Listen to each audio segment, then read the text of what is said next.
Gran gusto de saludarlos en este nuevo programa de Corrientes de Pensamiento. Y hoy tenemos el gusto y el honor de que un hombre de la envergadura intelectual y moral del doctor Alieto Guadañi, que ha sido todo, yo ya no digo qué, porque se termina el programa y nos vamos a atender una cuestión que para mí es el tema más importante que existe para que una sociedad pueda crecer y desarrollarse, que es el problema de la educación. Vamos a abordar también otros temas, el energético, con todo este tema de la guerra, un poquito, con el doctor, pero él es académico en educación. Y yo digo que estoy viendo, doctor, lo que dijimos cuando asumimos, que es coincidente con su planteo. Así que el doctor Alieto Guadañi, que ha sido embajador del Banco Mundial, ministro, secretario de Estado, etcétera, sabemos de los quilates y lo que él realmente, bueno, acá, representa. Y yo tengo un profundo respeto y afecto, pero además el afecto, admiración por su trabajo permanente, su gran claridad de expresión. Así que, querido doctor Alieto, un abrazo muy grande y le agradezco su presencia hoy en nuestro programa. Le pido que usted se exprese con total tranquilidad sobre el tema educativo, que sin el cual, si la educación no funciona, yo pienso que ninguna sociedad puede crecer ni puede desarrollar. Adelante, sí, querido doctor. Tiene toda la razón. Si yo tuviera que sintetizar el mensaje, sería muy simple. La educación es más importante que Vaca Muerta. Vaca Muerta tiene inmensos recursos potenciales de hidrocarburos, sí, pero en el siglo XXI prosperan los países que tienen recursos humanos calificados por el sistema educativo, no los recursos naturales. Corea es uno de los países que más ha progresado en el mundo, prácticamente no tiene pobreza, pero más de la mitad de los alumnos, los jóvenes, ya tiene grado universitario. Por lo tanto, Corea progresa sin recursos naturales y hay cantidad de países, muchos africanos, algunos asiáticos, otros en América Latina, donde tienen recursos naturales, pero no tienen recursos humanos, recursos educativos. Además, cuando uno mira la situación económica argentina, la inmensa mayoría de los pobres y de los indigentes en la Argentina no completó la escuela secundaria. Mire, mi doctor, si usted me permite una pequeña interrupción. Sí. Cuando tuve el honor de, en el año 83-87, les leo un párrafo de mi mensaje cuando asumo. Mi gobierno conceptúa la educación como una de sus prioridades básicas y el presupuesto será incrementado en función de las necesidades. La jerarquía debe alcanzar los distintos niveles de enseñanza. Valoramos el trabajo del docente y confiamos en nuestros hijos en su dedicación a ambos. Sabemos mucho que no tienen ámbito de enseñar. Por eso, doctor, ¿sabe lo que le digo? Le dimos el 38% del presupuesto más o menos al primero cuando asumimos en el 83. Buena medida, buena medida. Para que los televidentes tengan una idea concreta de lo que estoy diciendo, en Argentina hay desocupación. Sí, pero los que están desocupados son los que menos estudios tienen. Por ejemplo, entre la población que no terminó la escuela secundaria, que no avanzó más de la escuela secundaria, explica el 93% de la desocupación en la Argentina. Y los que terminaron la universidad explican apenas el 7%. ¿Por qué? Porque la desocupación entre los universitarios es muy, muy baja. Y la desocupación entre los que apenas pasaron la primaria y no terminaron la secundaria es altísimo. Por la sencilla razón que en el siglo XXI todas las inversiones nuevas, el requerimiento de empleo nuevo exige un nivel de capacitación que el sistema educativo argentino no está otorgando. Por lo tanto, en esta tarea enorme que deberíamos encarar entre todos para recuperar la Argentina que fue y abatir la pobreza, la batalla tiene que empezar por la educación. Y si usted me pregunta qué medidas hay que tomar, y yo le digo, bueno, empecemos por lo más simple. Cumplamos las 3 leyes. ¿Cuáles son las 3 leyes? Y la primera ley es la que dice que la escuela primaria tiene que tener jornada extendida, o sea, doble jornada. Bueno, muy bien. Muy bien. ¿Qué porcentaje de los pibes está en jornada extendida en la Argentina? 14%. En el conurbano bonaerense, el foco duro de la pobreza concentrada argentina, en jornada extendida hay 7-8%. Esa es la batalla que hay que dar. Usted cruza la General Paz y entra en la ciudad de Buenos Aires y la mitad de los pibes está en jornada extendida, doble escuela. Entonces usted se da cuenta que el origen social e incluso la ubicación geográfica hace que pibes que nacen pobres, de hogares pobres, se van a morir pobres, lamentablemente, dicho de esta manera. ¿Por qué? Porque no le hemos dado las herramientas para el siglo XXI. Entonces, ¿y qué es lo que está atrás de esto? Y el incumplimiento de las leyes. Vamos a ver, ¿qué ley no se cumple? Allá por el año 2004, gobierno de Kirchner, se implantó el calendario escolar 180 días de clase. No se cumplió nunca. No se cumplió nunca. No se cumplió nunca. Nunca. Usted propuso sí. en uno de los programas nuestro, Corriente de Pensamiento, incrementar eso y dio la forma. Me gustaría que lo repitiera, doctor. Bueno, nosotros que se cumpla con los plazos y cumplir la ley, porque la ley tiene un artículo muy interesante que dice, en caso de incumplimiento de la meta, se compensarán los días de clase perdidos. Es muy simple. Si un día se cierra una escuela porque hay huelga, hay que volverla a reabrir otro día para compensar ese día. Y si ese otro día tiene que ser sábado, tiene que ser sábado. Porque la distracción del sábado es importante, pero más importante es el futuro del pibe. Porque los que pagan el pato son los pibes pobres. Porque cuando hay huelga de docentes, se concentran en las escuelas públicas. Ellos no tocan las escuelas privadas. Y esto ha producido una gran fuga de pibes desde la escuela pública y la escuela privada por la sencilla razón que tienen más días de clase. Lo cual, esto ha quebrado el sueño fundacional de la ley 1420, que era la igualdad y el acceso de todos a la educación. Para que nosotros nos ubiquemos, hago una cifra. En Israel hay 214 días de clase por año. En Japón hay 200. En Australia hay 200. En Brasil hay 200. En Colombia hay 200. En Costa Rica hay 200. En Italia hay 200. Pero nosotros tenemos 180 y no la podemos cumplir. Encima de esto tenemos el problema de la doble jornada. Como acá le he dicho, en doble jornada hay muy pocos pibes, 14%. En Chile están todos en jornada extendida. Esto significa que un pibe chileno que está en 4º grado de la escuela primaria ya tuvo más horas de clase que un pibe argentino en todo el ciclo primario. Entonces, esto significa claramente un hándicap muy grande para el progreso futuro.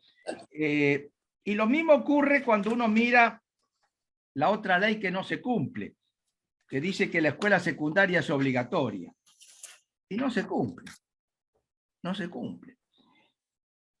De cada 100 pibes que entraron a un primer grado en el año 2008, terminaron la secundaria apenas 45 en el 2019. Pero esta cifra incluye una gran desigualdad, porque entre los pibes que fueron a las escuelas privadas terminó el 70%, y entre los pibes que fueron a la escuela pública terminó la mitad, el 35%. Entonces, lamentablemente, el sistema educativo argentino está reproduciendo la desigualdad. Encima de esto, hay que afrontar el costo social enorme que significó la pandemia. ¿Por qué? Esta pandemia es un golpe durísimo a la educación en Argentina, pero un golpe durísimo a la educación en Argentina de los pibes más pobres. ¿Por qué? Porque los pibes de mejores recursos económicos tenían aparatos en la casa para tener clase a distancia. Todos nosotros conocemos pibes que van a escuelas privadas que no perdieron ningún día de clase porque se instalaban en su casa y tenían la clase a través del maestro o del profesor porque tenían el equipo. En las escuelas públicas esto no pasaba. ¿Por qué? Porque los pibes no tenían el equipo en la casa. ¿Cómo van a tener un equipo en la casa si viven 7 en una pieza en una villa? ¿No es cierto? Ahora, no hemos hecho nada para resolver ese problema. Acá en América Latina hubo 3 países que lo resolvieron de una manera, a mi juicio, muy inteligente, que son Cuba, gobernada por el Partido Comunista, México y Perú. ¿Qué hicieron estos 3 países? Ha habido, perdón, ha habido continuidad en México, presidente anterior con López Obrador. Sí, no claro, esas cosas no se tocan, lo mismo que en Perú. Por eso digo, ¿no? por eso No, digo, no. ¿qué le pregunté, doctor? Porque nosotros estamos mal acostumbrados a cambiar de acuerdo a las circunstancias, a la conveniencia política. No, Y yo desde creo ya.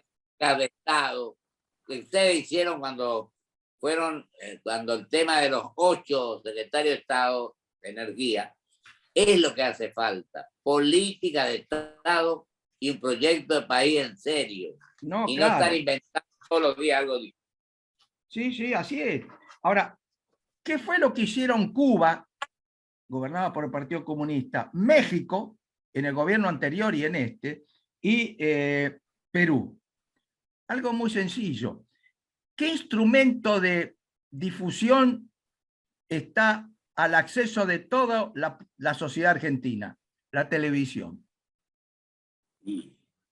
¿Por qué no usamos la televisión pública que cuesta bastantes recursos al Estado argentino en dar clases? Yo no quiero abrir el canal de la televisión pública y ver un monigote bailando o cualquier cosa. Yo preferiría ver un maestro dando una clase de matemática de 3er grado y después un profesor dando una clase de física del 2º año de la escuela secundaria. Y esto no es ninguna novedad. Yo me tomo el trabajo todas las semanas de leer el diario del Partido Comunista Cubano, Gramma, y trae el horario. El lunes a las 9 de la mañana, física 1, a las 10, matemática 3. Esto realmente ha permitido que en estos países el deterioro educativo sea menor al de Argentina.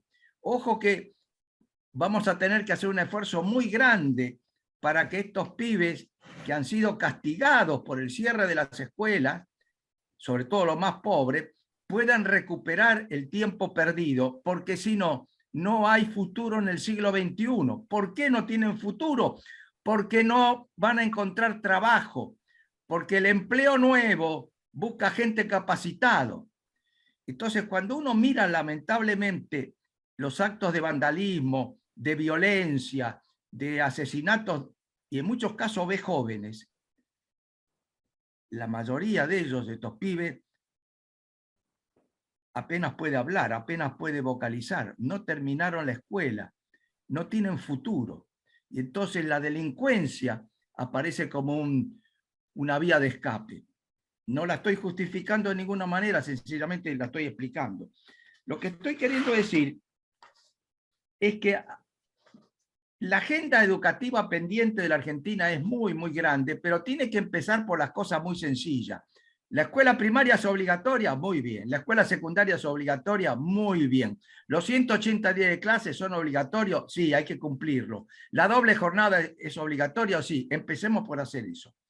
Empecemos por hacer eso, para recuperar el tiempo perdido, porque esto del tiempo perdido no es una frase. Acá hay un dato que le hemos prestado poca atención, que es la prueba PISA.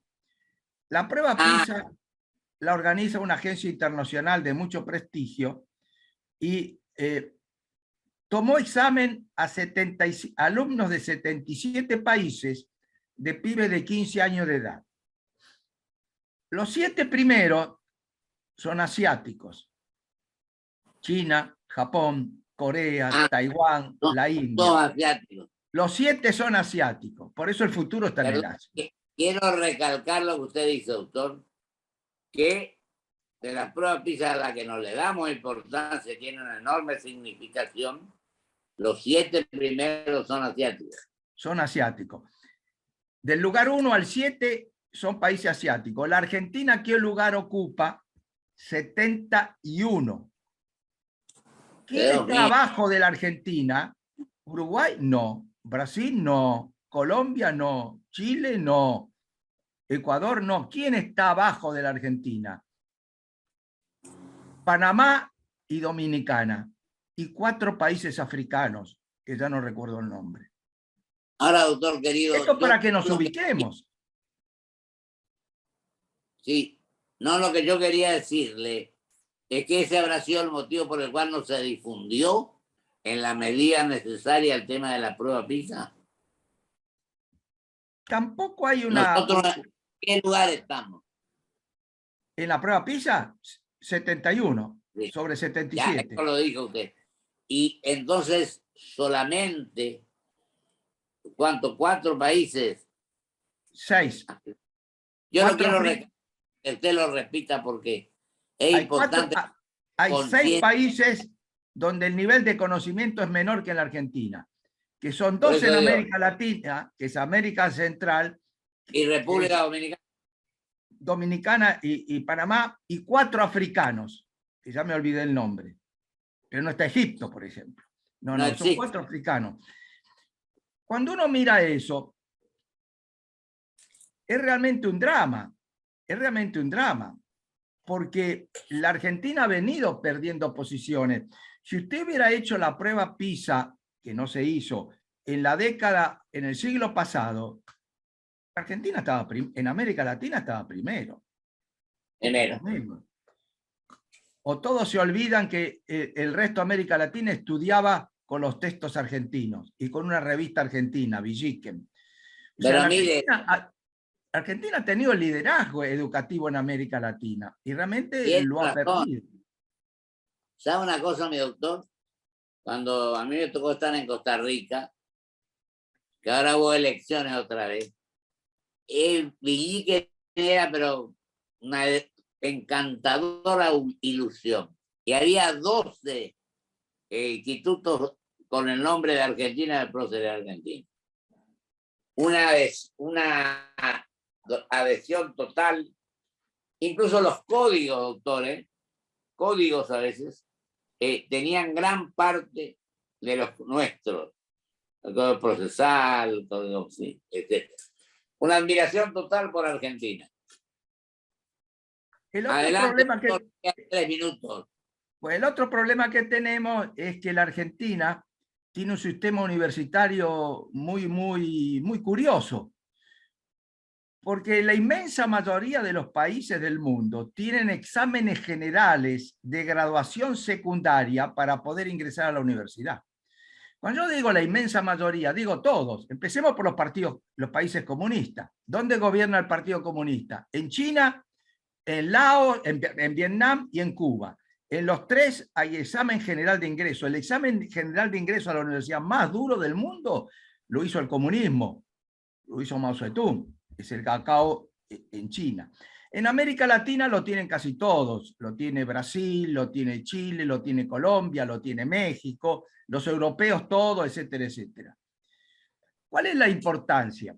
Pues, algún televidente puede decir, pero usted es restrictivo, no quiere que vayan a la universidad. No, no, yo quiero que vayan a la universidad y que se reciban. Y para eso tienen que prepararse en la escuela secundaria. No puede ser que la principal actividad del último año de la secundaria sea el viaje de egresados. No es que esté mal el viaje de egresados, lo que está mal es que la única última actividad. Y esto ha llevado a una situación paradójica.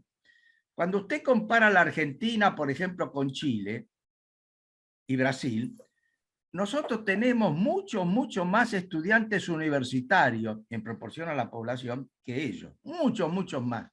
Pero ellos tienen más graduados. ¿Por qué? Porque nosotros graduamos de cada 100 que ingresan, graduamos 28, 29, 30.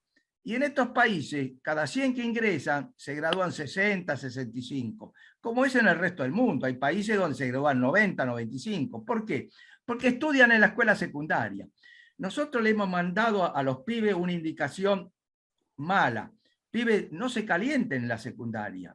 Una vez que terminen, van a decidir a qué universidad van a ir, se van a anotar, porque por ley del gobierno anterior están prohibidos los exámenes de ingreso. Es el único país del mundo que los prohíbe expresamente por ley. Esto sale el tiro por la culata. Doctor querido, queda un minuto para que usted plantee lo que crea conveniente con su poder. Y para concluir, la gran batalla del crecimiento económico y de la justicia social en el siglo XXI se da fortaleciendo la educación. Porque sin una educación fortalecida, los pibes pobres no van a salir nunca de su pobreza ni de su indigencia. Y el país no va a poder progresar por la sencilla razón que el grueso del progreso en el siglo XXI es la acumulación del capital humano. Y el que acumula el capital humano es la escuela y la universidad. Totalmente. Y usted sabe, doctor querido, que comparto en un total... Mire, yo decía, fíjate, no es que voy a decir, sino lo dije hace un montón de tiempo cuando fui gobernador. Un hombre instruido es una inversión destinada a una sociedad que necesita cambios en orden al conjunto de sus actividades dinámicas. El desgranamiento de la escuela primaria revela agudos problemas que el Estado debe considerar y resolver. Así es, así es. No sé qué le parece. Esa es la batalla, es la madre de todas las batallas. Yo digo que sin eso no se tiene futuro. No. Vuelvo a repetir, vamos a terminar con lo que empezamos. Vaca muerta es importante, claro que es muy importante, sí, pero el capital humano es más importante. Doctor querido, brillante como siempre. Muy amable, muy amable. Y seguimos conversando usted y yo. A sus órdenes, estimado, a sus órdenes. Un cordial saludo a toda la audiencia. Vamos a un corte y vuelvo con mis conclusiones.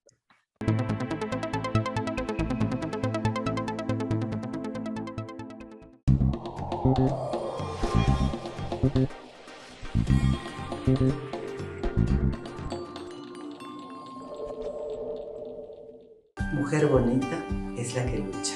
Mujer bonita es la que emprende. Mujer bonita es la que acompaña tus sueños y esperanzas. Mujer bonita es la que busca seguir creciendo. Es la que cura. Es la que cuida. Es la que no afloja. Es la que no baja los brazos. Es la que sigue para adelante. Mujer bonita somos todas.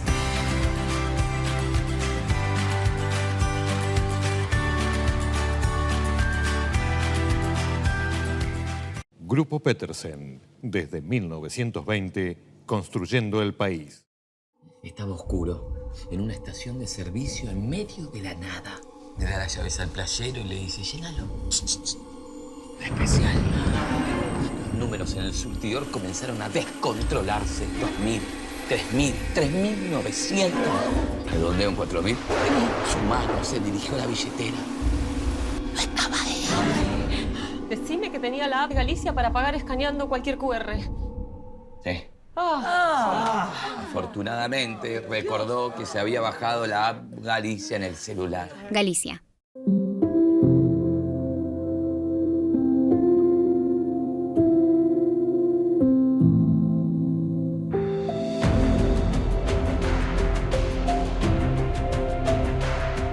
Presentamos Club Toyota, la membresía que te hará vivir las mejores experiencias por el solo hecho de ser parte. ¿Cómo funciona? Escanea el código QR para registrarte y empezá a disfrutar. ¿Tenés un Toyota? ¡Sos parte!